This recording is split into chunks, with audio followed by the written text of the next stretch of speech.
اخوتك واختك كنا جايين الرضا.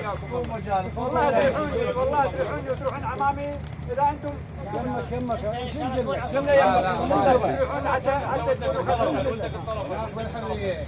يقول اكبر الشيوخ اثنين بالديره هم صاحبين الحضره البقى الشيخ فرمان والشيخ المكي. الله يعطيهم الصحه والعافيه. وحس انت البركه بيك. الله يبارك فيك. الله يبارك فيك. البركه بيك انت ابو مصطفى. انت اخونا وبك البركه وخسرت اخوتنا وعمامنا واهلنا لكن اللي جايين وغلطانين وكلنا رافضين هذا رفض ابدا جمله وتفصيل. خانه تعطونها.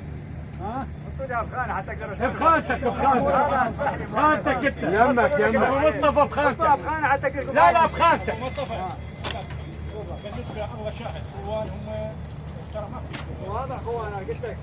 لا انت لا تسوي هذول بعجاي وذول ما قلت لك انا اخرج اخوتي واحد اكثر ان الديوان ابو علي بخانتك. احنا ما نقبل جاي مني وخسر والله العظيم يعني انا من اللي مستكبر والله كلنا واحد. هاوي سيد يعني عشان كلنا احنا واحد. كلنا عشرة واحد. وهاي المسألة يعني من عضنا خسرت كل يوم عضنا احنا ما راح نطلب مرة. انتم فصلوا عن نفسكم واحنا راضين. لا يمك ابو مصطفى. انت اللي يرضيك شنو يرضيك؟ انت ابو الطرف يا صايره نشوف